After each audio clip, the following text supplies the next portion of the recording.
You unlock this door with the key of imagination. Beyond it is another dimension. A dimension of sound. A dimension of sight. A dimension of mind. You're moving into a land of both shadow and substance, of things and ideas. You've just crossed over into the TLF, radio zone.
Wherever you may be around the globe, in the chat room, on another planet, or on the other side. This is The Last Frequency, and I'm Mike Vera, and I do welcome all of you, wherever it is you may be. Yeah, we had a little a little issue coming in, but we got it figured out and worked out, and here we are. This broadcast, it's coming at you live from the capital city, Columbia, South Carolina, located on the east coast of the United States. And my guest tonight, Michael Cremo joins us, the forbidden archaeologist, my friends, and it'll be a lot of fun talking with him. We had to reschedule him. If you might remember, he was scheduled, a week or two ago, and, well, things happened, had to move and all that good stuff, or something came up. I forget what it was, a couple weeks ago, but he's here tonight, and so we'll be talking with Michael in just a little while. The website is thelastfrequency.com. That is thelastfrequency.com. Go on over, become a late nighter, be informed, and by all means, inform others. All right, so I got a little bit of news and discovery, that kind of thing, before we get rolling here. And so I will, and don't forget, Friday night, I'm back with you again with The Last Frequency. Then on Saturday, it is uncensored. And I should have a guest this Saturday. So that will be, that'll be nice. All right, so a few stories of 2023, scientific, if you will. Our home star spits out solar storms in a waxing and waning pattern known as the 11-year solar cycle. NASA and NOAA initially predicted the sun would reach its peak, or solar maximum, sometime in 2025, but senior writer Harry Baker, who was covering this, he's covered each solar temper tantrum individually and noticed an uptick in activity. Then a source at the National Center for Atmospheric Research said that their models showed an earlier and stronger solar maximum than NASA. And so Harry broke the story in June, and in October, scientists revised their solar maximum estimate. So they say that the sun's explosive peak is coming, and the question's asked, are we ready? Are we ready? I'll be ticked off. I just got, new equipment, and it'd be my luck, right? Solar, boop.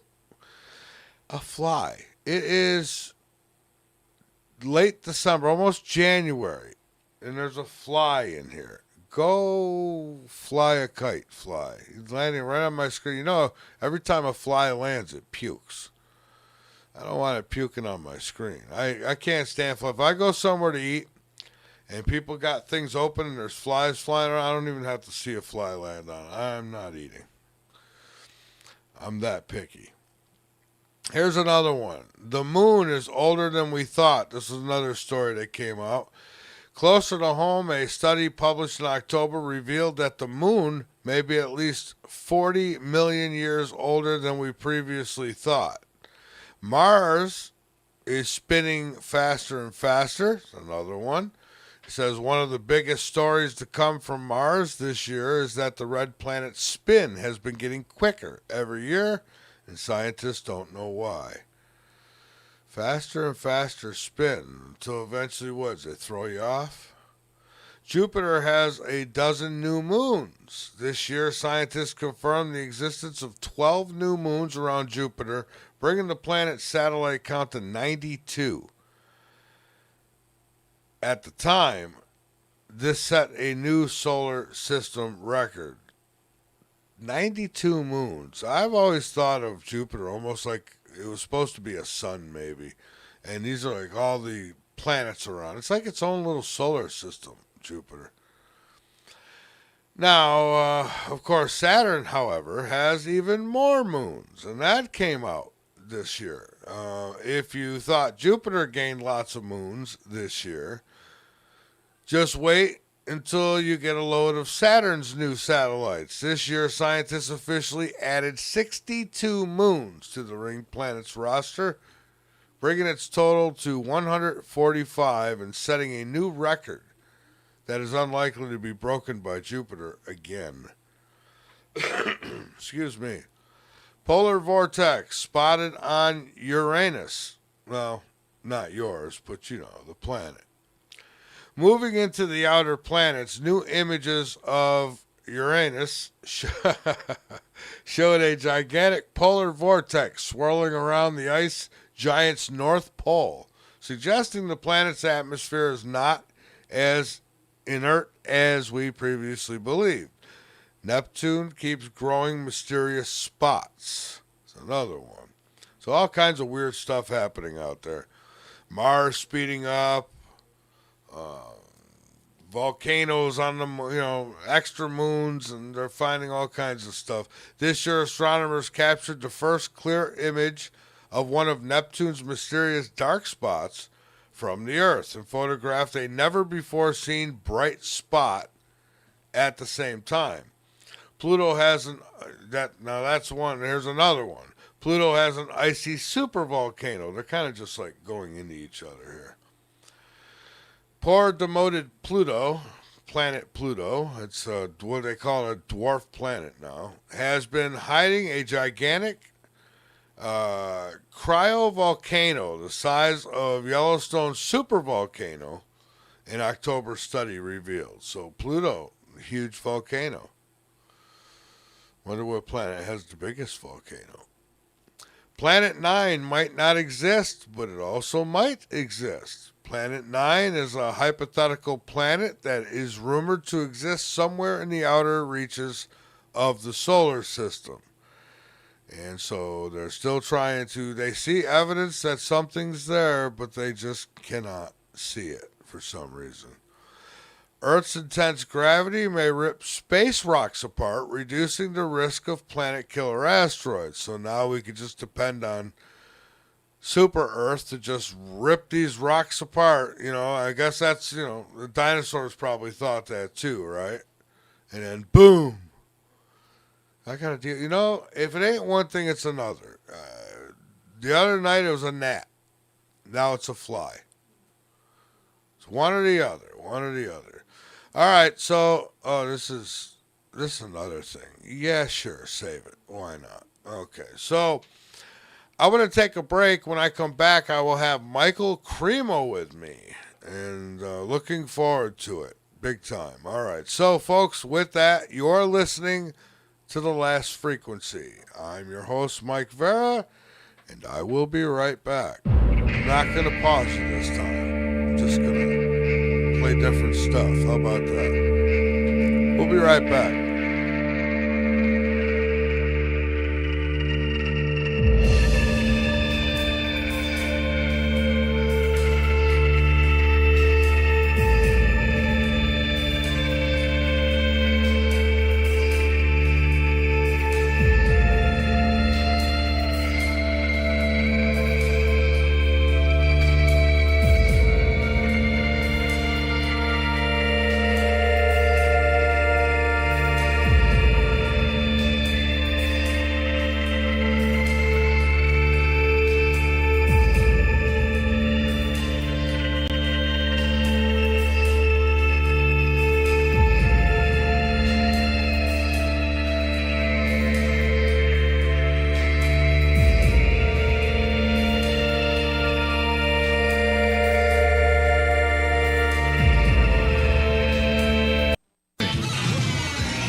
Columbia. Excellent, excellent. Is Your talk station. Hey, frequencies of all walks of life. Keep up with all things TLF Radio by joining our mailing list. Go to the bottom of the homepage and fill in the form. You'll get everything from guest info and show info and other important station-related information. So sign up now. You're listening to the VARA Network. Frequencies around the world. Listen up. The shop is here, and you can order TLF radio swag right now and show your friends and neighbors you're awake by wearing one of our many shirts. We have coffee mugs, clocks, so never miss your favorite shows, books, mouse pads. Just go to thelastfrequency.com and click the shop link. That's thelastfrequency.com and get to shopping. Crazy ass bumper stickers and more. What? You heard me. Crazy ass bumper stickers and more. What? Crazy ass bumper stickers and more. What? For all your bumper sticker needs, just click on the Crazy Ass Bumper Stickers banner located at the foot of my website, www.thelastfrequency.com. That's Crazy Ass Bumper Stickers and more. You're making me crazy. Hey, Walmart shoppers, how about you spend your money in a useful manner? Try a Last Frequency subscription. It's pennies on the dollar, and you expand your mind and expand your imagination. Beats hearing crying kids and whiny Karens at lastfrequency.com. It's theater for your mind.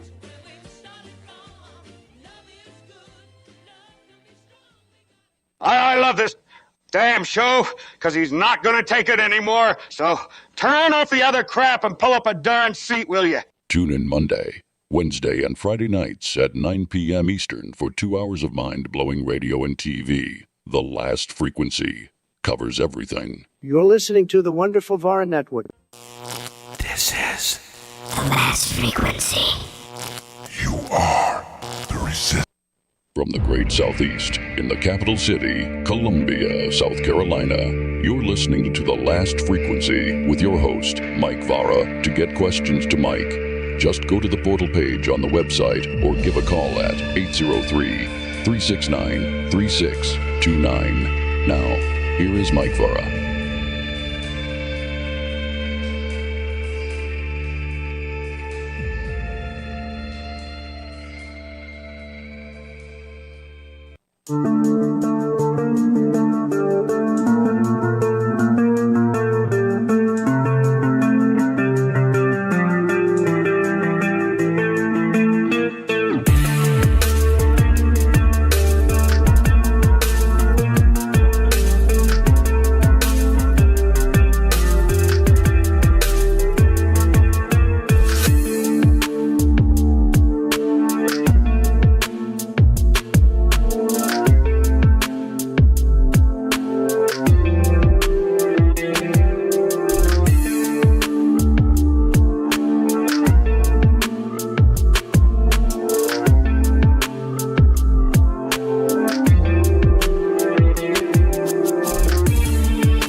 Wednesday night, we're live, and I'm about to bring on with me Michael Cremo. Looking forward to it, too. Forbidden Archaeologist, where are we with who we are, where we are, how long do we go back on this planet? Extraterrestrials have anything to do with it? All that good stuff. We could talk about it all tonight. Right here with Michael Cremo. All right, so the website again is lastfrequency.com. Go on over, become a late nighter, be informed. By all means, inform others. It's so important that you do so. All right, so Michael Cremo, he is a member of the History of Science Society, the World Archaeological Congress, the Philosophy of Science Association, the European Association of Archaeologists, very busy, and a research associate in history and philosophy of science for the Bactidenta Institute, and I'm probably saying that wrong. After receiving a scholarship to study international affairs at George Washington University, Michael began to study the ancient histories of India, known as the Vedas. In this way, he has broadened his academic knowledge with spirituality from the Eastern tradition. Michael is on the cutting edge of science and culture issues, and in the course of a few months' time, he might be found on, well, he'll be found here tonight on The Last Frequency. And I'm going to bring him on with us here in just a moment. His website, www.mcremo.com. That's his main one. He's got several others, and we'll give those out as we go through the evening. All right, so let me go ahead and bring Michael on with us here tonight. First, I got to find my... There we go. All right, the phone is located. Now let's call him. Excuse me. It's been a rough December. All right. Michael, welcome, my friend. How are you? Pretty good. Great. Hey, listen, I want to thank you so much for taking time out to be here tonight. It means a lot, and I'm looking forward to talking with you. No problem. All right. So what have you been up to lately? What's been the latest research? Well, my latest research has been related to Vedic cosmology. Uh-huh. Okay. Care to get into it a little bit? Well, it has to do with a project that I'm connected with in India. This structure called the Temple of the Vedic Planetarium is being erected there. And it's kind of important for people, not just in India, but all over the world, to have the answers to three important questions. One, who am I? Two, where am I in terms of our position in the universe, the cosmos? And three, where should I be going? If we don't have a proper understanding of ourself and our place in the universe, we can't act in our own best self-interest, because we don't understand.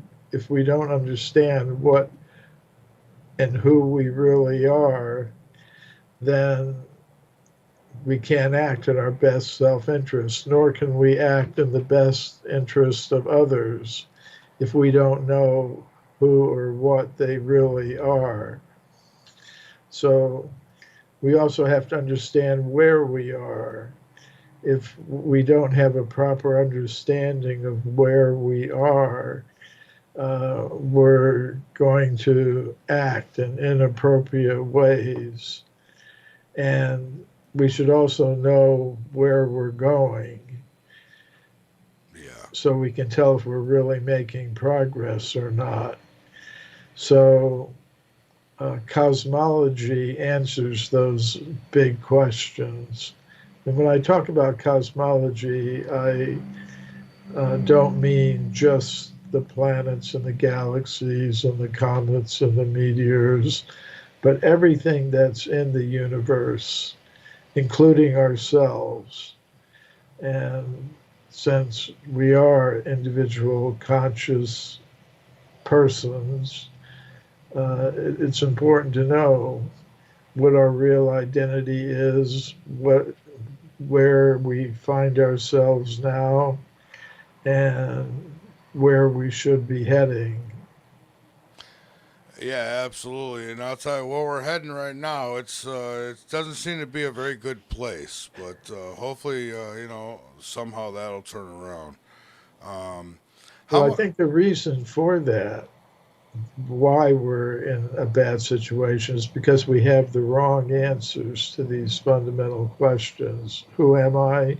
Today, many scientists will say you're just a machine made of molecules in competition with others for survival.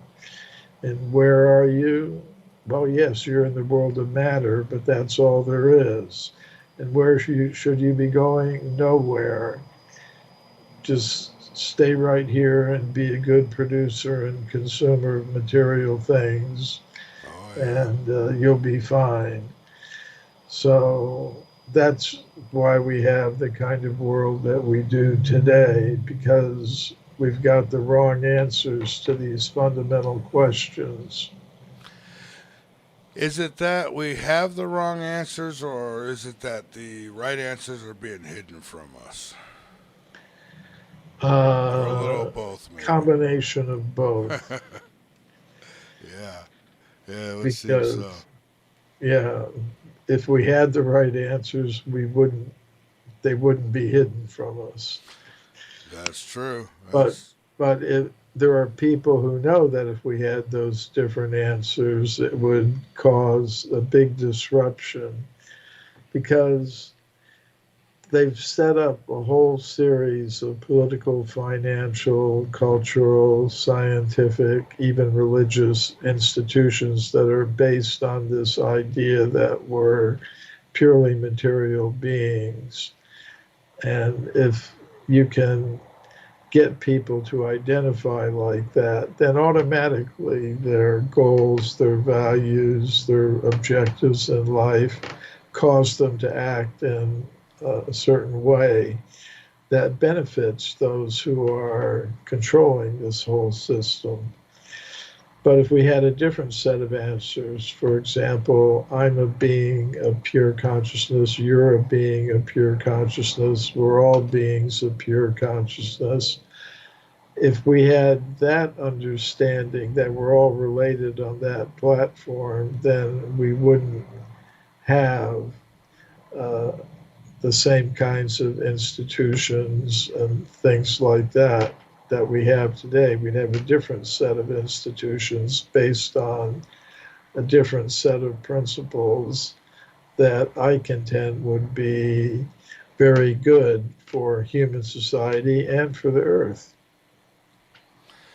Yeah, and unfortunately, we're not doing too much that's good for society or the earth right now. I hate to be the glass half empty guy, but it's been pretty gloomy the last I don't know how many years, and it just seems to get worse and worse and worse. Well, it's like it's wintertime now. It's getting colder, but just because it's getting colder doesn't mean you have to freeze to death. That's true. I mean, it is a fact that we live in an age of ever increasing social and environmental disturbance. But that's a feature of the cycles of time. We're all kind of aware of time cycles, like the day and night cycle. Most people, unless you're on a night shift or something, or like when I was in the military, you have night watches. A normal person will sleep during the night and be active during the day in whatever their profession or occupation or whatever it is that they like to do. They do it during the daytime. And we're aware of the seasonal cycle. There's, in the temperate areas of the world at least, there's spring, summer, fall, winter, then comes another spring, another summer. The cycle goes on and on. And we dress differently during the different seasons. We play or watch different sports in the different seasons, eat different foods during the different seasons. Well, many of the ancient people were aware not only of those cycles, but larger cycles of time. The Romans had the idea of a golden age, a silver age, a copper age, an iron age. where things progressively became deteriorated, degraded. So the people of ancient India, they had a cyclical concept of time like that, of 4 ages. And it starts out like the Greek or the Romans did with a golden age, and then with each passing age, things get a little more degraded. So we're in the 4th age. It's called the Kali Yuga. And as I said, the predictions for this age aren't so good, really. You know, that there is going to be increasing injustice, increasing violence among different categories of people, and there's going to be environmental destruction. The deserts will increase,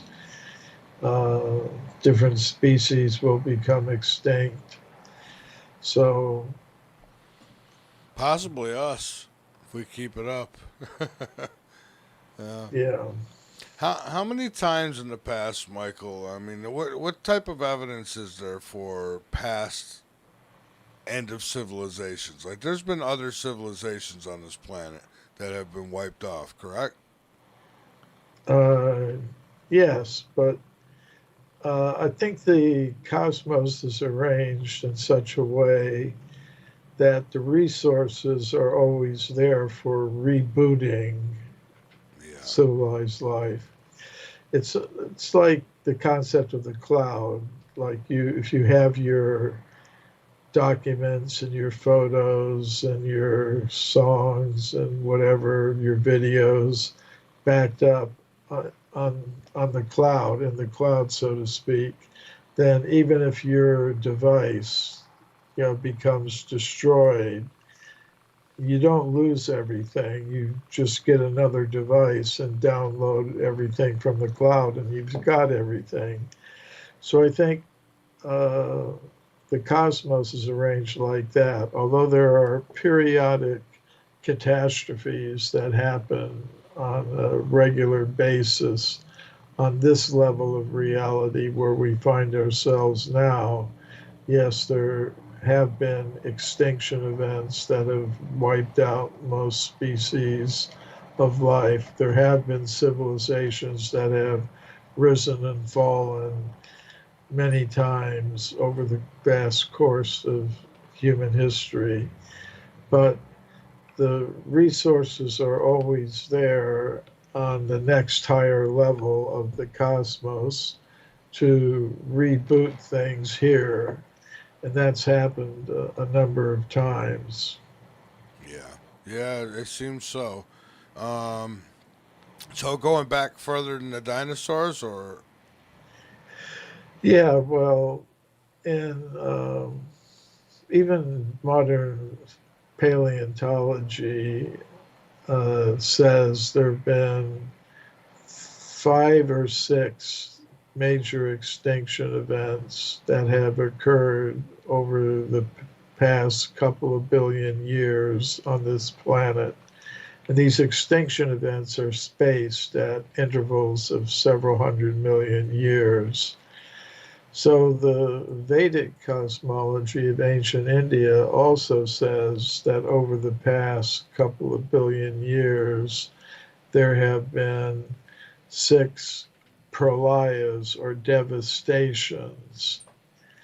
And in these devastations, basically everything is wiped out, and the earth is repopulated from different other parts of the cosmos. So yeah, that's happened numerous times.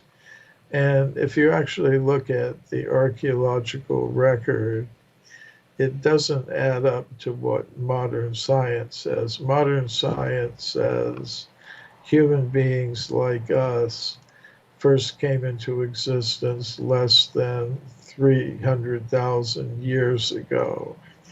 And they say that the first civilization only arose less than 10,000 years ago. Before that, they would say we were just hunter-gatherers, kind of wandering around from place to place, getting a little bit of food wherever we can.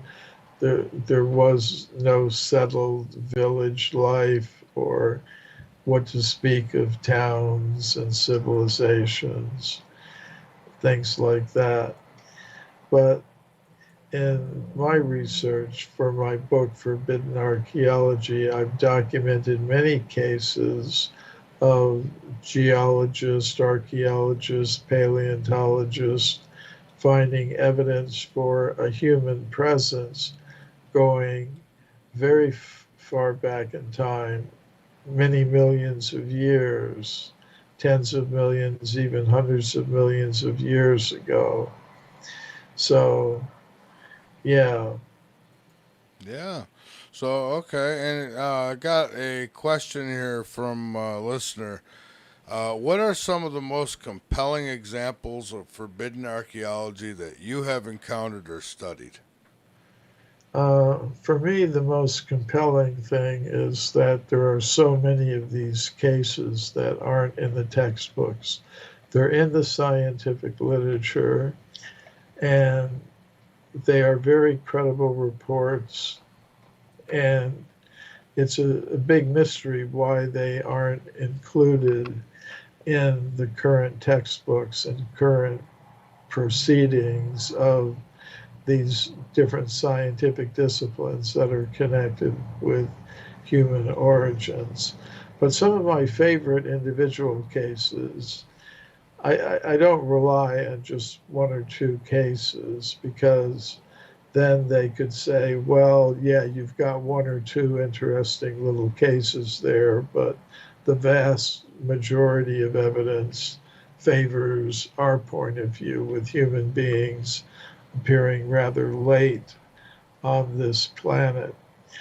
But some of my favorite individual cases are the California gold mine cases. And these took place during the 19th century, when gold was discovered in California, and miners came from around the world to get it. And they were digging tunnels into the sides of mountains like Table Mountain in Tuolumne County in the Sierra Nevada mountains in Central California, little east of Sacramento. So in their tunnels, the miners were finding human bones and human artifacts and layers of rock 50 million years old, according to modern geological studies.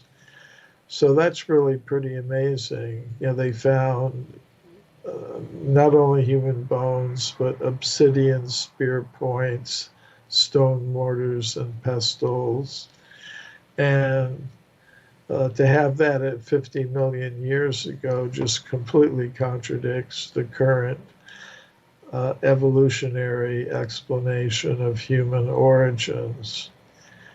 And what I also like about this case is that the process of knowledge filtration by which this discovery was eliminated from active discussion in archaeology is also a reason I like it. There was an anthropologist named William Holmes who worked at the Smithsonian Institution. And when he heard about the discoveries from the California gold mines, which were announced to the scientific world by Dr. J.D. Whitney, who was a Harvard-educated geologist. He was the chief government geologist of California during those times. When Dr. Holmes heard about his publication, you know, it was published by Harvard University in the year 1880.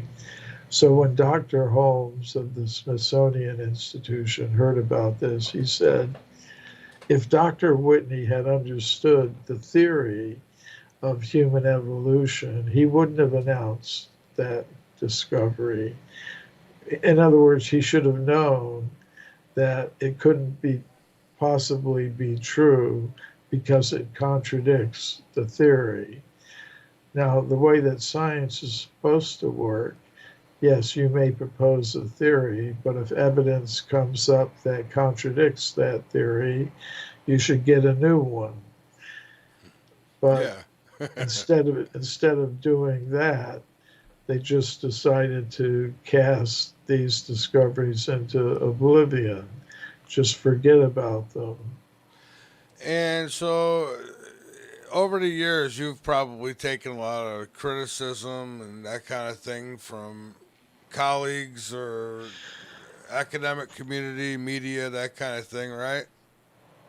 Or no? That does happen. Otherwise, I wouldn't be able to call my topic forbidden archaeology if I didn't get forbidden every once in a while. How do you go forward without that getting, bothering you or interrupting you, or how do you manage it? Well, it would be nice to live at a time when one's personal convictions are shared by all of the different elite circles in the society in which one lives. That would be nice. But then everyone has to decide what to do about their personal convictions if they find themselves in a situation in a society where those ideas are not shared by the different elites, whether they're in the media or academia or the scientific institutions. So I've decided that these convictions are about topics that I think society is missing out on, something very important. So I've decided, I could just be quiet, but excuse me. Yeah, yes, sir. I know the feeling. I was working today. We had no water for like the first 4 hours. So, what then would be the implications, do you think, of forbidden archaeology for mainly our understanding of ourselves and our place in the universe? Yeah, well, that's a question people asked me after they'd read Forbidden Archaeology. I mean, the basic point they were making by raising these questions is, all right, you have all of this evidence that contradicts the current theories of human origin, so where do you think we did come from, and what is it that we should be doing? And to answer that question, I wrote a follow-up book called Human Devolution, a Vedic alternative to Darwin's theory. And in that book, I propose that before we even ask the question, where did human beings come from, we should first of all ask the question, what is a human being? And as I was mentioning a few moments ago, today most scientists would say the answer to that question is, you're a purely material being. You are a combination of chemical elements, and that's all there is to it. You're a machine made of molecules.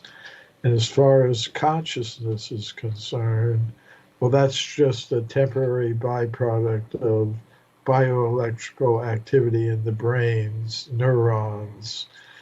And at the time of death, when that network of neuronal connections is all broken up, then there's no more consciousness, nothing. So I don't accept that. I think the implication is that consciousness can exist apart from the brain, apart from matter, apart from the body, and that has implications for understanding what our purpose in life is. Because, according to the point of view that I'm expressing, consciousness is not produced by matter. Rather, it's the opposite. Matter is produced by consciousness. Well, it would seem that we're in a school. I don't know. We're here to learn. I imagine. But boy, we're in a pretty rough school, aren't we? Yeah, and I think that's an important idea that you've raised there, that it's kind of like a school that we're in. And to learn these lessons, it can only be done in the human bodily vehicle. If a conscious self is in the body of an insect or a fish, it's not going to be able to comprehend these things. Not won't be able to have a discussion like we're having. So to me, that indicates that our cosmos, the universe that we find ourselves in, has a purpose. And that purpose is for a conscious self to understand its existence independent of matter. Because when consciousness comes in contact with matter and takes on a bodily vehicle made of the material elements and tries to become happy by using that body made of matter to contact sense objects also made of matter, it becomes very frustrated because the bodily vehicle is temporary. Like I have a human bodily vehicle now, but it's getting on in years. And, we're confronted with the fact that that happens to everyone who's in a material bodily vehicle. But I can use this bodily vehicle to understand that my real self is not from the world of matter. My real self is from my conscious individual personal identity, is coming from a higher level of reality that I call the level of pure consciousness. And on that level, there is no birth and death, no cycle of reincarnation. It is timeless, eternal. And on that level, one has all the knowledge one needs to understand one's real position. And one will experience happiness, satisfaction, pleasure on that level of reality that's uninterrupted. Whereas on this level of reality, everything is mixed with unpleasant things and it's temporary, it's uninterrupted. So this higher understanding is possible in the human bodily vehicle. And that's why I think the human bodily vehicle has always been available for conscious selves on this level of reality that we find ourselves now. So it's just like if we make a space station, send a space station into outer space, we don't just hope that somehow or other the chemicals in the space station will spontaneously combine to form some first simple living organism and that it will evolve into astronauts. No, we put the space station up there because we've got astronauts that are ready to use it right from the beginning. Yeah. And that's another thing. I don't know how, I think it's going to come down to AI when it comes to exploring the universe. Just our bodies weren't made for that. And it's all these things that make me think that, like I said, we're just here. This is kind of a school and type thing because, we're not allowed to go far. We got to stay on the property, Yeah, we got a tether. Yeah, absolutely. Well, Michael, I've got a break here I need to take, and then we'll come back and talk some more. So hang on with me for a few minutes, and we'll return. All right. Will do. Yes, sir. All right, folks. I've got Michael Cremo with me, and if you've got questions, you've got options tonight. You got a lot of options tonight. If you got questions, there is the Discord chat. There is the two I'm watching right now is the YouTube and the Facebook. Those are open too. You can leave your questions there, or you could even call in. The number is on the website. It will also be given on the way back in from the break. I'm Michael Vera. This is The Last Frequency, and we will be right back. Don't go away, everyone. Oh, we're unlocking some doors, aren't we? We'll be right back.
Columbia. Excellent, excellent. Number one means you're always on top. Your number one radio. You're listening to the VARA Network. Hey, frequencies of all walks of life. Keep up with all things TLF Radio by joining our mailing list. Go to the bottom of the homepage and fill in the form. You'll get everything from guest info and show info and other important station-related information. So sign up now. Crazy ass bumper stickers and more. What? You heard me. Crazy ass bumper stickers and more. What? Crazy ass bumper stickers and more. What? For all your bumper sticker needs, just click on the Crazy Ass Bumper Stickers banner located at the foot of my website, www.thelastfrequency.com. That's Crazy Ass Bumper Stickers and more. You're making me crazy. You're listening to The truth about the far out, the out of the box, and the things that go bump in the night. Do you want to explore the mysteries of time and space, conspiracies and politics, and everything else that the mainstream media won't tell you? Then tune in to The Last Frequency Radio, the show that covers it all with host Mike Vara. He will take you on a journey of discovery and enlightenment and challenge your assumptions and beliefs. Whether it's UFOs, paranormal, Bigfoot, forbidden archaeology, or government cover-ups, he will bring you the facts and the opinions that matter. The Last Frequency Radio is live weeknights at 9 p.m. Eastern on lastfrequency.com. You can also listen to past shows on our website and Rumble. And don't forget to check out the shop for some cool merchandise. The Last Frequency Radio is your source for the ultimate truth. When all communications go down, this just may be your last frequency.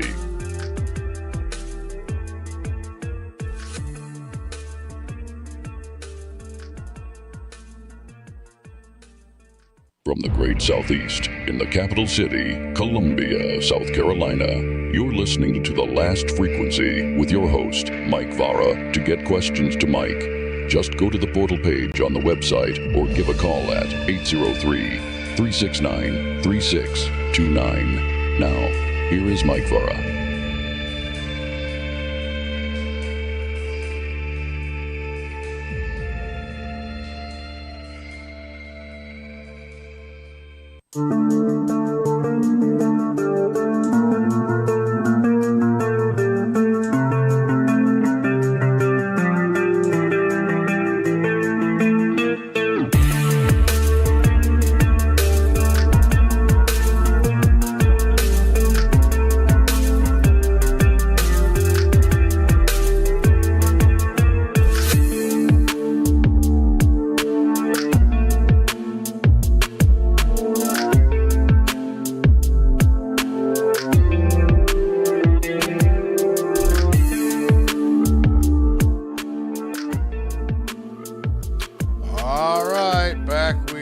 there. This is The Last Frequency. I'm Mike Vera, and I have with me Michael Cremo, Forbidden Archaeologist.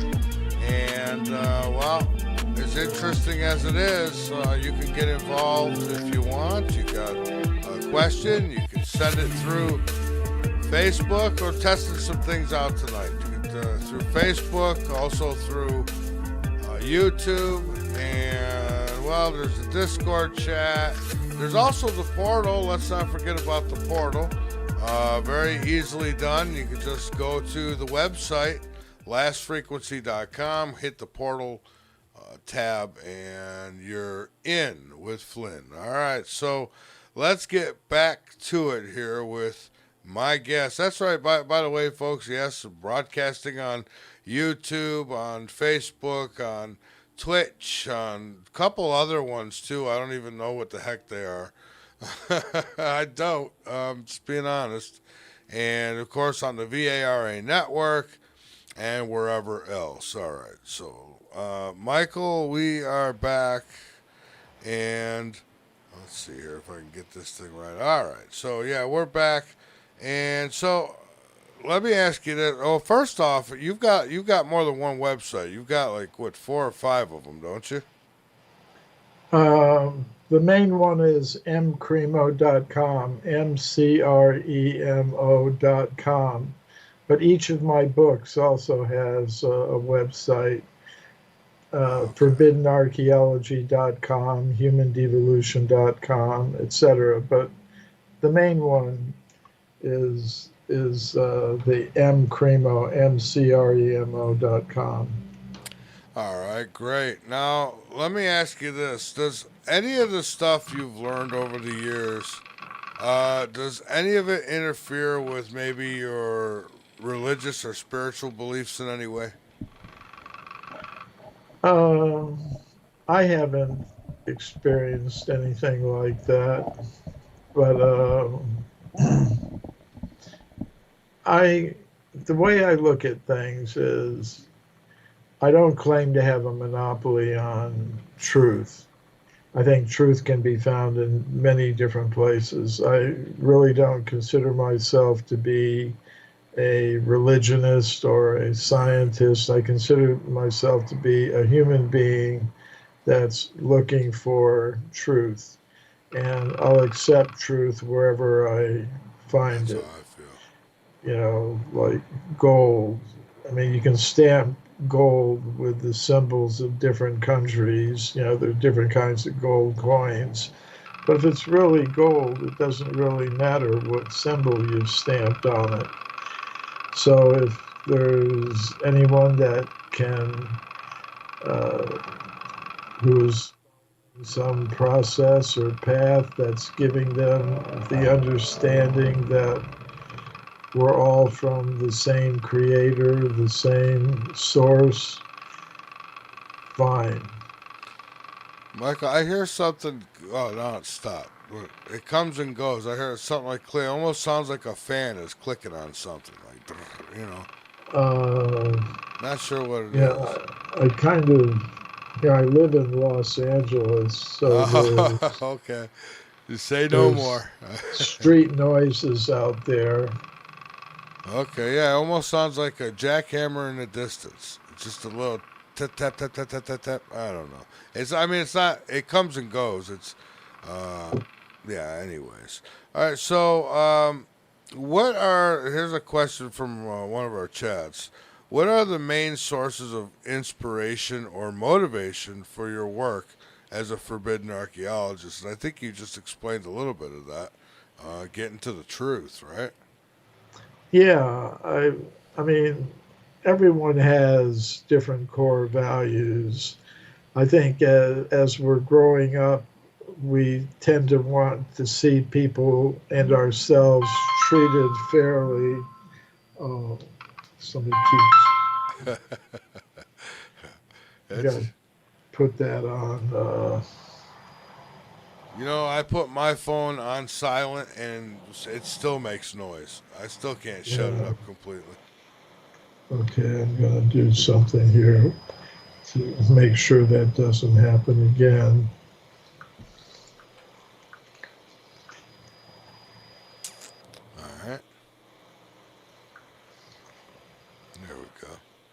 Thought something was missing. That should take care of it. All right, fantastic. Okay. Yeah, so Sorry about that. no, that's quite all right. So I think that's kind of how you have to be, though, right? You can't have, if you've got certain belief systems and you let your beliefs get in the way of, the truth. There's some people who they might have researched something for 30 years. Then something different comes and it shows them, though, there's a different way.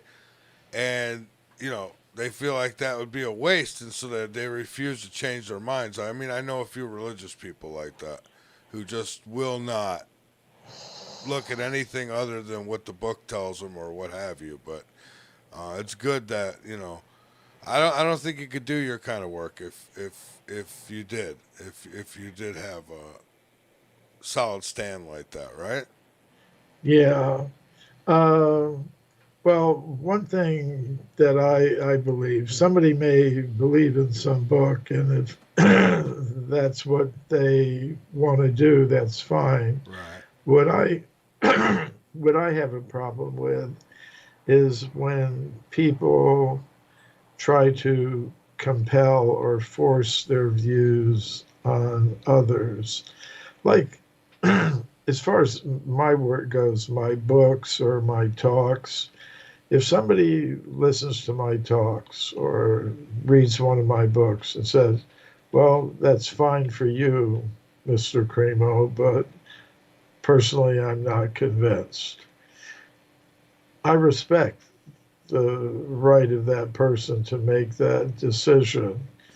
But like I said, the only thing that I object to is when people try to force their views on others by compelling them through government or some other institution to accept that. Just like in the world of science today, there's a minority of scientists who are questioning some of the doctrines, like the Darwinian theory of evolution, or the idea that consciousness is produced by chemicals in the brain.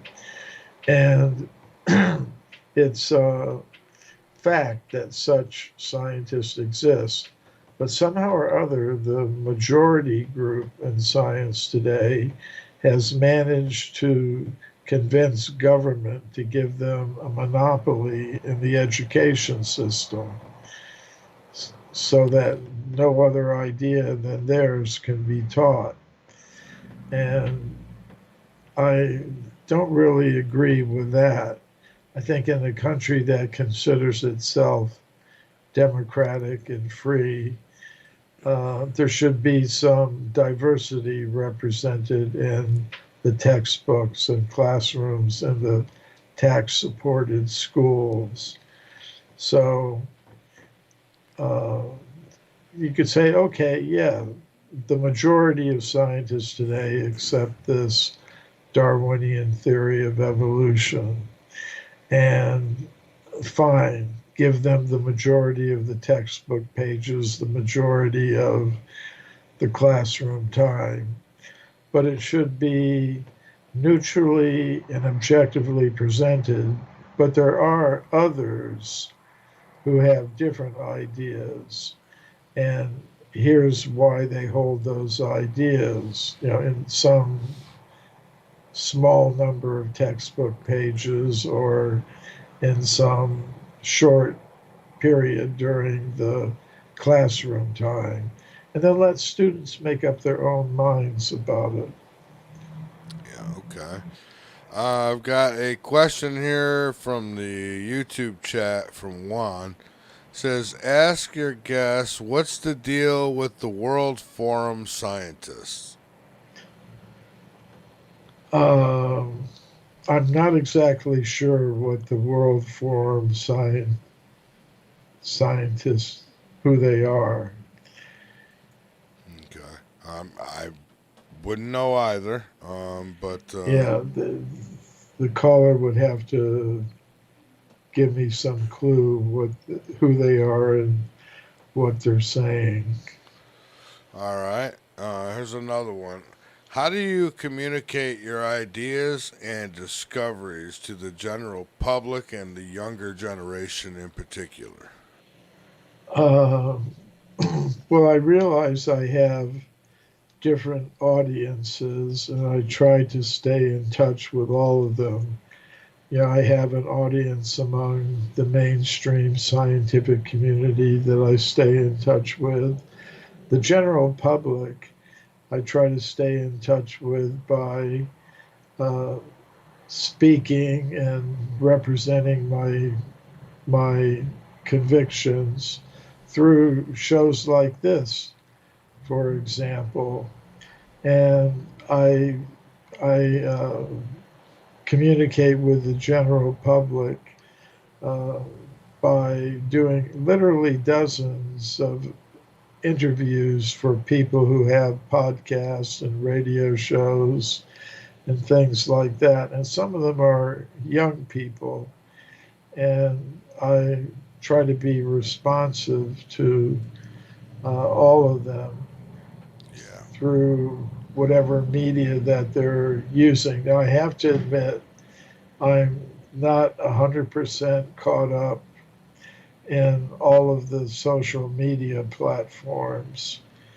I do have a Facebook page, but I can't say that I have a big presence at this moment on all of the different social media platforms. Oh, there's so many of them that are available. So I guess I just have to rely somewhat on young people. If they hear or see anything about me on the web that they think people should know on different social media platforms, if they want to excerpt it and make a posting or put something up on these different platforms. I think they're probably already doing it, but that would help get the word out. All right, fantastic. I'll tell you, the social medias, they're I don't know how these younger folks do it. They keep up with all that stuff. I try. It's not easy. It's not easy, and I'm just on probably 5 or 6 of them. But there's God, and they're endless. So here's another question. This is from Dan. All right. What are the current challenges or limitations that you face in your research and investigation of forbidden archaeology? Well, I'm limited in one sense by the fact that I don't have any professional credentials. I don't have a PhD in archaeology or a position at a university. I'm on my own. And that gives me the freedom to say whatever I want to say. I think it would be good if there were people who do have the proper credentials, if they and who are part of the mainstream education system and scientific institutions. If I know they would be limited in what they could do, but it would be good if they could try to push things in the proper direction to the extent that they can. So I think that would be something that could go beyond the limitations that I experienced. I think I've done pretty well in getting attention, getting people to pay attention to this idea that there is a lot of archaeological evidence that contradicts the current theories. And I actually enjoy what I'm doing. I don't feel limited in any way beyond what I deserve. I think each of us finds ourselves in a position in the world, and we have our ideas and talents and abilities and resources, and I've just tried to make the best of the talents and abilities that I have and the resources that are available to me and the opportunities that are presented to me. So I don't feel personally that I've been limited or restricted. I think sometimes we limit ourselves in our expectations and plans, or what we do. But as I said, I don't feel that I'm limited by anything other than my own self-imposed limitations. Yeah, I'm good at that myself sometimes, my own limitations. And so here's a question for me. Throughout all the forbidden archaeology that you have studied, has anything brought back the implications of possible extraterrestrial involvement? Yes, there are. I mean, archaeoastronomy and exobiology are becoming important parts of even the modern scientific disciplines. It's pretty amazing, like the idea of extraterrestrial archaeology used to be very much on the fringes, and to some extent it still is. But I'm a member of the World Archaeological Congress, which is one of the world's largest international organizations of archaeologists. And every 4 years, they hold a congress, and it's held in a different country. Each time every 4 years, they hold it. And at some of the recent ones, the most recent ones, the past couple, they've had sessions on extraterrestrial archaeology. In other words, even the professional archaeologists are starting to think, well, when we go to the moon or we go to Mars and we discover things, who do they belong to? What museum will they go in?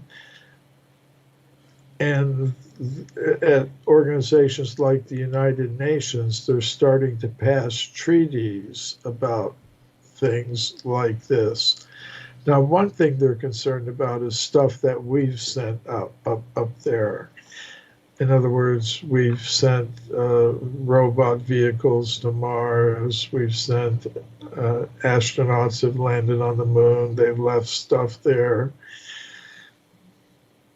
What's going to happen with that when archaeologists find it in the future? But they're also wondering, what are we going to do if we find stuff that we didn't send up there? What are we going to do about that? So even the professional archaeologists are starting to talk about these things. Now, if you look at, say, the work that's been done by Avi Loeb, who was head of the astronomy department at Harvard University and is now heading up his own research institute. He proposed that an object that a few years ago entered our solar system, it came from outside our solar system, from somewhere else in the galaxy, kind of went through the different planets, went around the sun, and then zoomed back out into outer space outside our solar system, he seriously proposed that that object was most likely an alien probe, a probe from some other part of our galaxy, checking out our solar system. So you've got professional scientists talking about these things now. So, and if you look into cultural anthropology, like once I was in Bali, and they have a temple there. They call it the Temple of the Moon. And in this temple complex, they have on top of one of the towers a big brass object that they say came from the moon. They call it the chariot wheel of the moon god, and they believe it came down, from the sky. And you find accounts like that. An interesting phenomenon is meteor impact craters. Like in Australia, they have several meteor craters, places where meteors or asteroids have struck the Earth and made huge craters. And one of them is about 300,000 years old. But local people, Aboriginal people, have in their legends accounts of a star falling from the sky and crashing into the ground and making that crater. So if they have this in their legends, preserved in their oral traditions, that means people that are part of their lineage were around 300,000 years ago to observe this. And it's been passed down in their oral tradition since then. So yeah, you do have accounts of extraterrestrial objects striking the Earth, extraterrestrial visitations of human-like creatures. So yeah, it's a whole interesting topic, the extraterrestrial idea. Yeah, I just never been able to fathom that we, all of a sudden, grew legs and walked out of the ocean and became some ape, and then from the ape here we are, but yet the apes are still here, and then you've got, well, dinosaurs, and they say the birds are what became of the dinosaurs. Well, how come the dinosaurs aren't still here? So, it's just, none of it made sense to me. And then when you get into the work that you do and many others, it starts to make a lot more sense. It really does. Yeah. Yeah. Well, it's like, to me, the key to understanding this is to understand that any body, whether it's a human body or an insect body or a dinosaur body or any type of material body, is a vehicle for a soul, a conscious self. And according to the level of consciousness, the mentality one has, one gets a particular type of material bodily vehicle. And there are millions of different kinds of bodily vehicles. But you will only see the ones that conscious selves at a particular time and place are qualified for. In other words, I would say the dinosaur body, for example, Tyrannosaurus rex body, It's there for the conscious selves that require that kind of a body to act out their desires, which we could say for short is the karma of that individual. They've used their consciousness in such a way that that is the type of bodily vehicle they observe. But there may not be present on Earth at the present moment any conscious selves that have the karma for that type of body. But elsewhere in the cosmos, dinosaurs may still be existing. I think they do. I think there's got to be a planet out there somewhere where dinosaurs are still roaming. Yeah. I just feel like there just has to be. All the planets that are out there, and I mean, it's so vast. There's just no way that we're it. Just absolutely no way we're it. And anyone that thinks that we are, I mean, they are, closed-minded, really. Yeah. Actually, the Vedic texts say there are 400,000 human-like species scattered throughout the entire cosmos. So that's something that you pick up from researchers who specialize in extraterrestrial beings, like contactees, abductees. They report many different kinds of extraterrestrial beings, not just one, the standard gray type, it's called, with a bulbous head and big eyes. There are what they call Nordic ones. There are lots and lots of them. Yeah. There's some I wouldn't want to run into. I've heard of these praying mantis, and everything from cat people to dog people, and I imagine that throughout the universe there's probably a little bit of everything. Maybe on another planet there's tiny little humans running around someone's kitchen, and someone's trying to get an exterminator to get rid of them. I don't know, but it's vast. So, what are the future directions or goals that you have for your work as a forbidden archaeologist? What's the end game? Well, although I kind of started my research with stones and bones, you could say archaeological evidence that contradicts the Darwinian theory of human evolution, it leads fairly quickly to other considerations. Like I was explaining, people would read the book and they'd say, okay, well, what difference does it make if humans have been around for a few 100,000 years or a few million years? What difference does it make?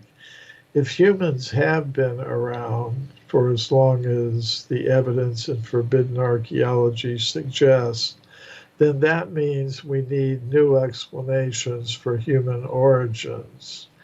And I think those explanations are going to involve consciousness, which we were talking about a little bit earlier, because consciousness and mind have very unusual powers that really can't be explained by our current laws of physics. Things like remote viewing, telekinesis, things of that sort, reincarnation memories, out-of-body experiences. All these things involve consciousness. And then we see that consciousness can exist in many different types of bodily forms. And that takes you into topics like life on other planets, and it gets you into cosmology.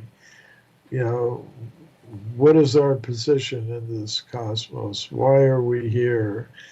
So I think that's the direction that I'm going in.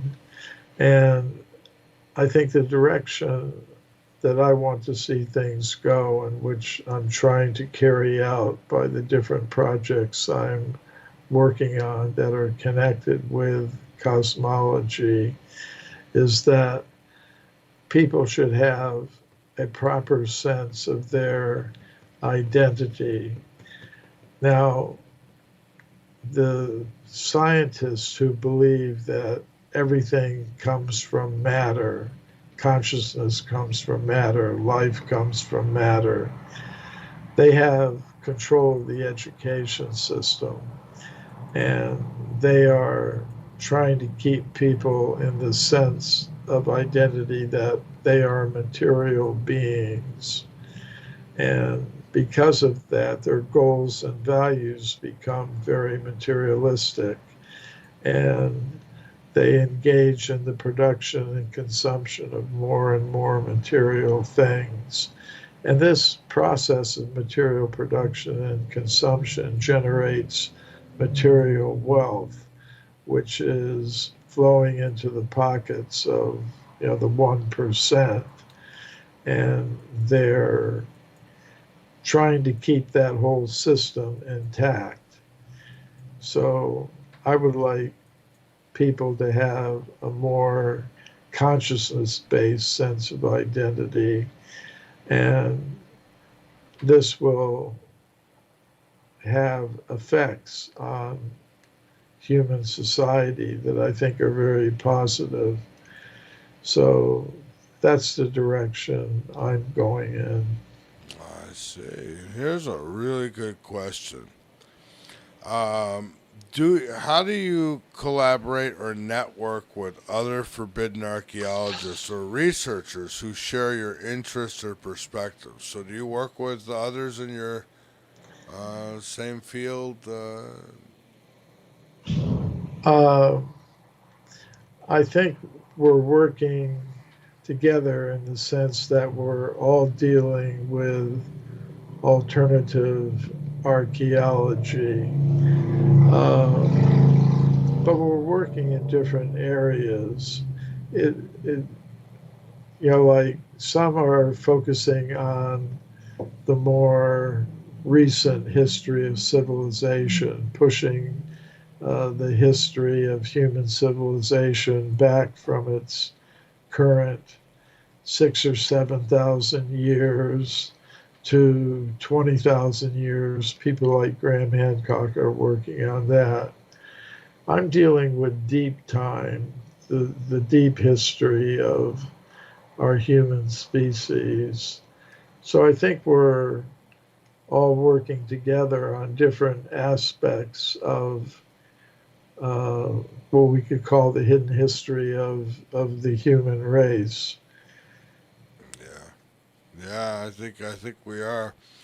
So I guess last but not least, before I give you the floor, what do you expect? Do you expect that we'll get some of these big answers? I don't know, in our lifetime, soon, or do you see it around the corner at all? Probably not, huh? Well, I think people are getting these big ideas because, if you study Gallup surveys and things like that, huge percentages of people don't accept the current materialistic scientific explanations of human origins. And they also report seeing UFOs, having contacts with extraterrestrials. Huge numbers of people report believing in or having had out-of-body experiences. Huge numbers of people accept things like remote viewing. They've either practiced it or they're convinced of it. So, and then you have programs like this and other ones that are attracting many viewers and listeners.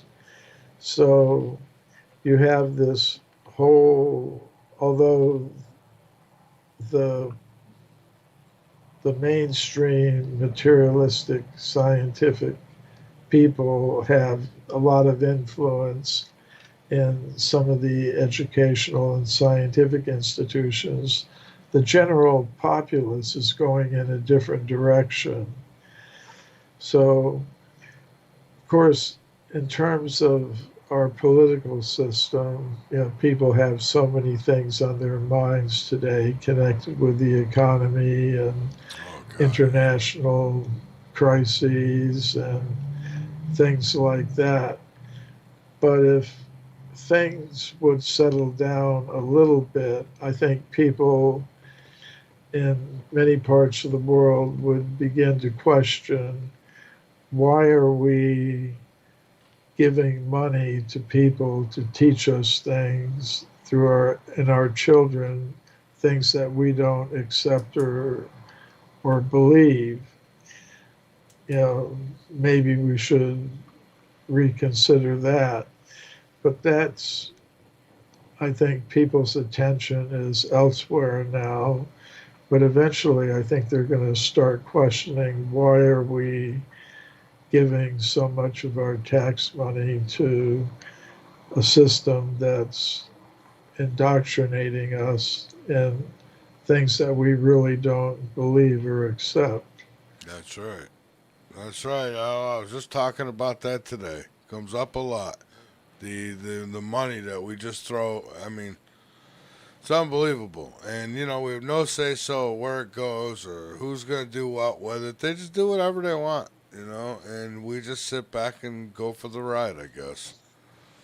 But, well, Michael, if there's anything else that you'd like to get out there before we're done, websites, events, anything at all, by all means, go right ahead. And, wow, thank you so much for spending some time here tonight.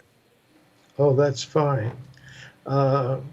Well, yeah, if people are interested in my work and they want to follow up by looking at some of my books, my website, mcremo.com, is a good place to start. They would find on there a schedule link that would give my upcoming talks on different podcasts and radio shows. They'd also find in that schedule link or interview link an archive of past lectures and interviews. They would also find upcoming speaking events. They would also find my books, and we have some special offers.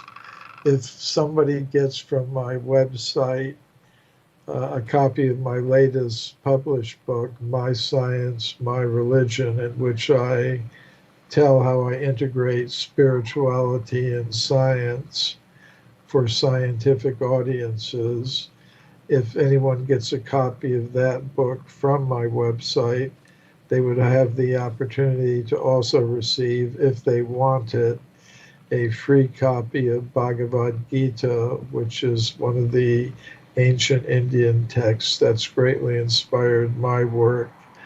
There are also some special offers of sets of my books, such as a set including The Hidden History of the Human Race, The Forbidden Archeologist, My Science and My Religion, a set at a special discounted price of $100 for all 4 books, and other offers as well. So that would be a good place for people to start. All right. Well, again, Michael, thank you so much for being here tonight. Please keep up the great work, and I hope we can do this again soon. That would be great. All right. Have a good night, my friend. Thank you. Good night. Good night. All right, folks. There he goes, Mr. Michael Cremo. And you're hearing it from him. He's been at it a long time, and if anyone knows what's going on in forbidden archaeology, it is he. And so I'm glad we were finally able to put this together and catch up with Michael. All right, folks, what I want to do is take one more break here, and I'm going to come back, and I'm going to finish up with you tonight. So hang on with me for a few more minutes. I'll tell you, boy, the quality of the video and the pictures just coming in really good. I'm really happy with it. It wasn't so much with the green screen, but it is now with that. Now, what am I seeing in the corner there? Oh, I think I know what that is.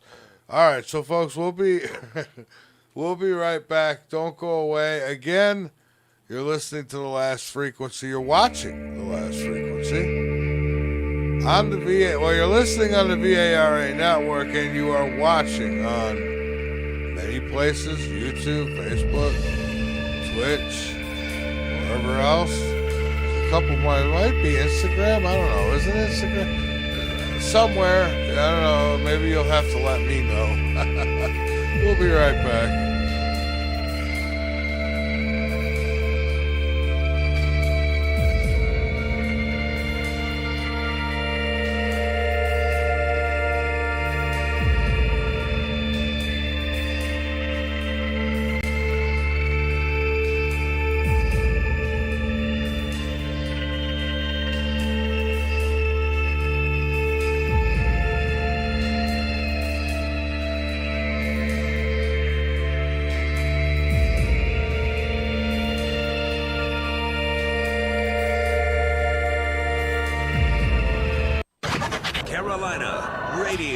Columbia.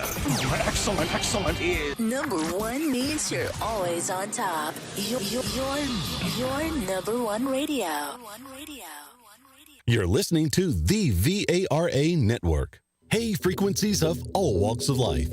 Keep up with all things TLF radio by joining our mailing list. Go to the bottom of the homepage and fill in the form. You'll get everything from guest info and show info and other important station-related information. So sign up now. Crazy ass bumper stickers and more. What? You heard me. Crazy ass bumper stickers and more. What? Crazy ass bumper stickers and more. What? For all your bumper sticker needs, just click on the Crazy Ass Bumper Stickers banner located at the foot of my website, www.lastfrequency.com. That's Crazy Ass Bumper Stickers and more. You're making me crazy. You're listening to Truth about the far out, the out of the box, and the things that go bump in the night. Do you want to explore the mysteries of time and space, conspiracies and politics, and everything else that the mainstream media won't tell you? Then tune in to The Last Frequency Radio, the show that covers it all with host Mike Farah. He will take you on a journey of discovery and enlightenment and challenge your assumptions and beliefs. Whether it's UFOs, paranormal, Bigfoot, forbidden archaeology, or government cover-ups, he will bring you the facts and the opinions that matter. The Last Frequency Radio is live weeknights at 9 p.m. Eastern on lastfrequency.com. You can also listen to past shows on our website and Rumble. And don't forget to check out the shop for some cool merchandise. The Last Frequency Radio is your source for the ultimate truth. When all communications go down, this just may be your last frequency.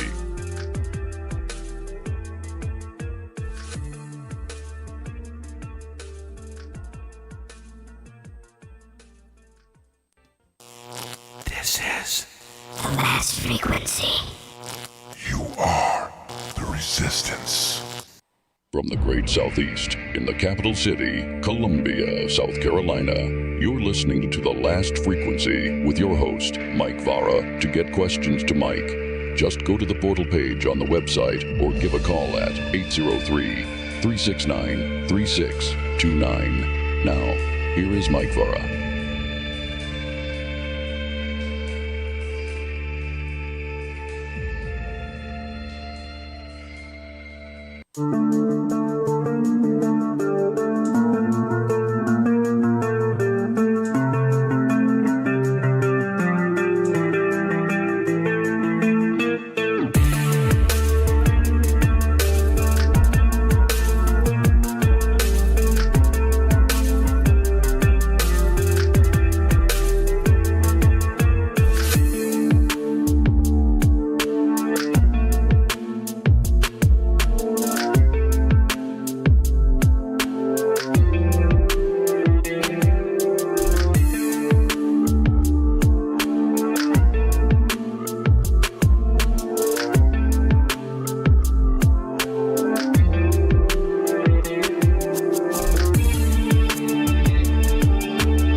It's also the last segment for the last frequency tonight.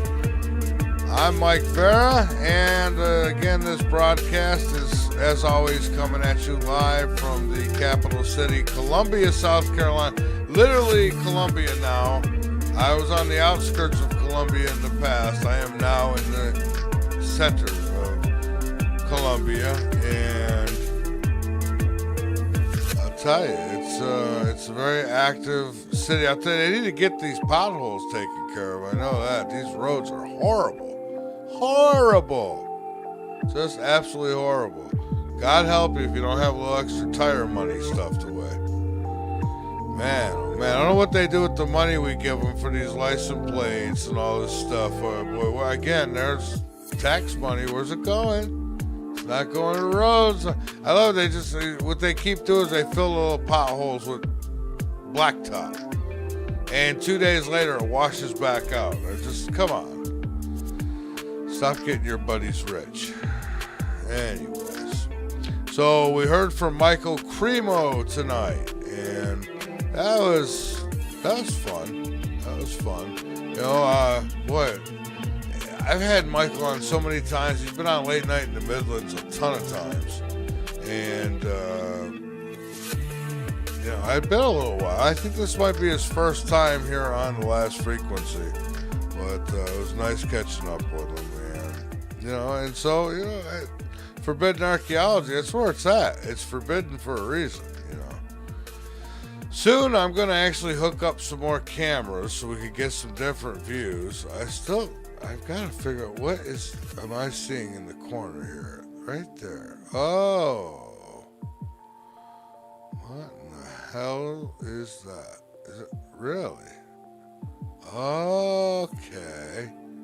I see now. All right. See, I'm confused. I got all kinds of new stuff here. I'm telling you, I completely upgraded.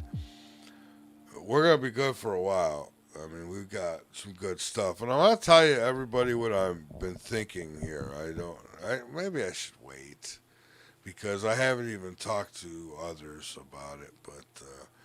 But I'll tell you, I've been considering just going strictly video now and dropping the radio end of things. I'm seriously thinking about it, and because it's just a lot of extra money that I'm spending that I don't have, and so you know, if I'm going to spend the money, I'd rather do it in this department because I think this is where it's at now.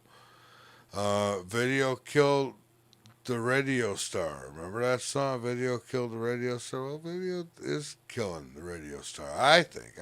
Still a place for radio, don't get me wrong.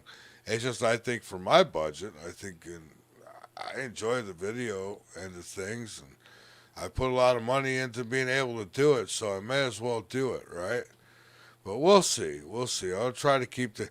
One problem I'm having is getting this. For some reason, I keep having a problem with getting into the server and changing the play. That's why you'll hear some shows repeating, you know, several times because I keep getting locked out somehow.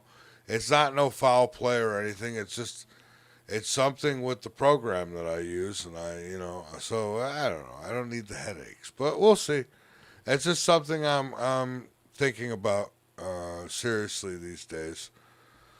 But we shall see. Folks, if you want to help out and, you know, contribute a little bit, you can do so.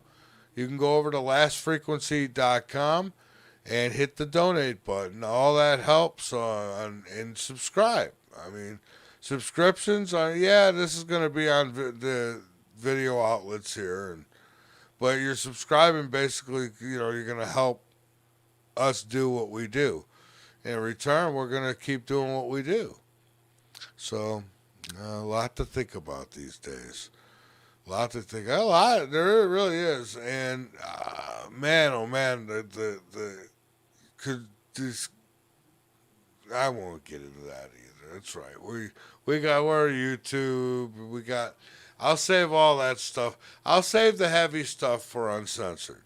And we'll cover the scientific, the bumps in the night stuff here on The Last Frequency the way it was intended. And we'll do our best. I'm sure they'll find something to poke at. I don't know. Maybe it was something in a commercial or some copy. There'll be something, I'm sure. But we'll see what it is. But with that, folks, I'm going to call it a night. I will be back with you Friday night. I don't know with who yet because I'm just starting to do my scheduling for now 2024. And that would also include Fridays. So I will get to it. All right. So with that, I want to thank each and every one of you, wherever it is you may be around the globe, chat rooms on another planet or on the other side. This has been a broadcast of The Last Frequency on the VARA network, the Paranormal Radio app, YouTube, Twitch, Facebook, some other places I don't even know.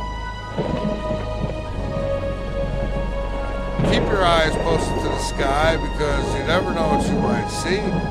Keep your ears posted to this broadcast because you never know what you might learn.